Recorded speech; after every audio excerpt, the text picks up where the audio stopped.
Finton Marybrook watched the young elf Kenadara, who preferred to be called Kenny, as she intently focused on her drawing spread across the parchment on the floor. Snow fell outside the window, white like the color of her hair. He carefully balanced the piping hot cup in his hands as he approached. She was only 10 years old, singing a song to herself as she drew. He could tell she would grow up to have a wonderful singing voice. He had an instinct for these kinds of things after so many centuries. Certain people just had an aura of creativity about them, a shimmer of the power he and his brothers and sisters once used to craft Devine. It had been a lifetime since he had seen that shimmer. He remembered seeing it in the fiery eyes of a young girl named Liz. Kenny reminded him of her. Perhaps that's why he liked her so much. Whatever happened to Liz in the narrow glen? It wasn't a memory he was keen on reliving. Finton cleared his mind and focused on Kenny's singing instead. "You have a beautiful voice, young one. It reminds me of a dwarven prophet named Monita. By the Titans, I wish you could have heard her voice." Kenny lifted the parchment off the ground and showed it to Finton with a toothy grin. "Look, Uncle Finton, I drew Mommy," she declared. It was a crude drawing. She would make a better singer than an artist, but Finton knew to be gentle with children. "Ah, yes! Very nice. And is that the chronoscepter I see?" Finton asked. "Yeah, but Mommy says we can't touch it." "Good advice." Kenny placed the parchment back on the ground and picked up one of the colored chalks Finton had provided her. He sat down and held out the cup for Kenny. It was filled with a drink he made using dried beans from plants that grew near his home. "I made you this," he said. Kenny took the drink from him and blew on it several times before taking a sip. "Oh, I like it! Thanks, Uncle Finton." He resisted the urge to smile. "Don't mention it. So, do you want to hear a story?" Kenny shrugged. "You know, people come far and wide to hear my stories. You should be honored that I want to tell you one. After all, I am the greatest storyteller in all of Devine." Kenny looked up from her drawing and stared at the snow falling outside the window. "Can you tell me a story about the Talion?" she asked. Finton cocked his head. "Where did you hear that name?" Kenny shrugged. "Don't remember." "She's a terrible liar." "All right, well, the Talion are a race of people who were created by the Magiri." "Were they friends with the Magiri?" Kenny asked, still working on her drawing. Not quite. Slaves, actually.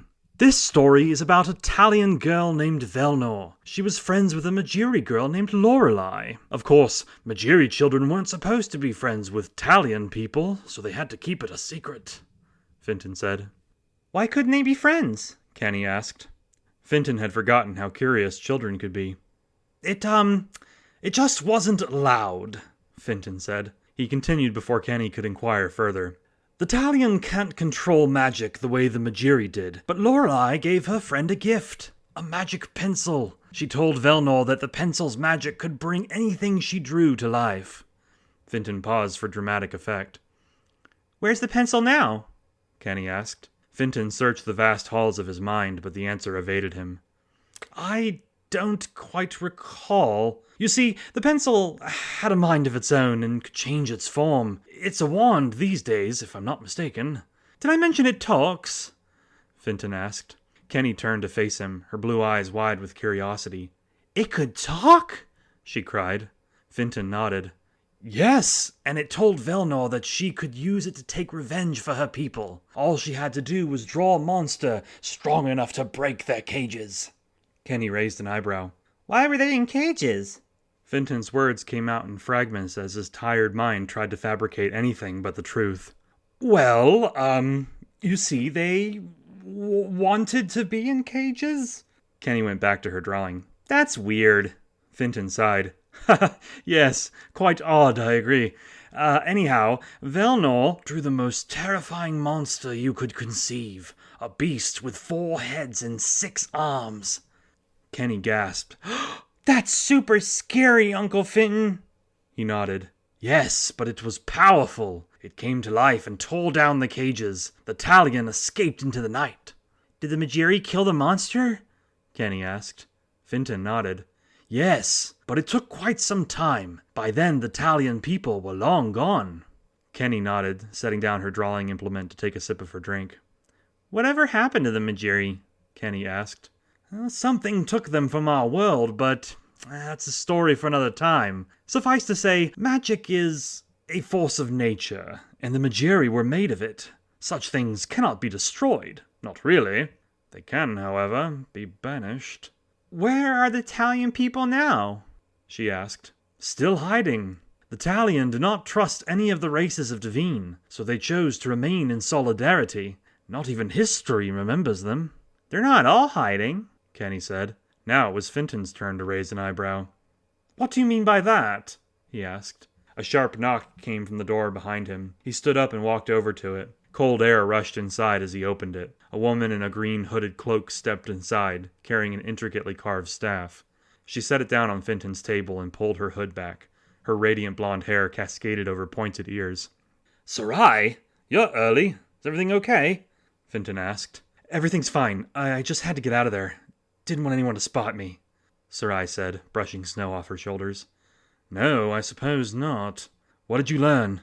He asked. There's definitely another elf who escaped Avondale. I don't have a name yet, but the cult is looking for her. Finton shook his head. How anyone could worship something like the rot was beyond his understanding. And what of Titanum Forest? Did you visit with the fairies? Sarai shook her head. No, they were gone by the time I got there. Gone? What do you mean? Sarai locked eyes with Finton. The storyteller saw indescribable fear reflected deep in her emerald irises. I felt it, Finton. From the moment I set foot in Titanum, I knew it was there. I don't know how it got out, she said. No, you're mistaken. That's not possible. The World Tree has held the rot prisoner in Avondale ever since it fell. You know this. Sarai slammed her fist on the table, nearly knocking the chronoceptor off its surface. I know what I felt, Finton. It's there. It's weak. Trapped, maybe, but it's there. I could feel it, like a stain on my soul, like a icy breath on the back of my neck, Sarai said. Finton did not expect such news. What should we do? He asked. Sarai picked up the chronoceptor off the table. I don't know. We find the other elf, maybe seek the fairies. If we're lucky, whatever magic they use to trap the rot seed will hold it until we can figure out a way to kill it. Sarai's eyes wandered over to the doorway, past Kenny, and on to the metal sphere that perched atop Finton's mantle. Or we could go back. Try to stop it, Sarai said. Finton stepped in front of her, breaking her power-hungry gaze. No, absolutely not. The other chronosphere isn't even charged. You swapped it for the one on your precious staff in order to save your children, remember? Sarai grunted in frustration, running a hand through her hair. Then we'll find another soul, some way to charge it. Finton laid a hand on her shoulder. You yourself said the rot seed was weak, possibly trapped. We have time. For now, you should take your daughter and go back to your son. I will contact you when it's time for us to make our move. Sarai nodded. Yes. You're right. Finton smiled. I usually am. Sarai stepped past Finton. Gather your things, Kenny. Your brother Nolan is waiting for us. Finton watched as the young girl rolled up her parchment and took her mother's hand. She paused on her way out to give the storyteller a hug. Good night, Uncle Finton, she said. Good night, young elf, and safe travels. The two departed, heading back into the snowy weather. Finton's sleep was restless that night.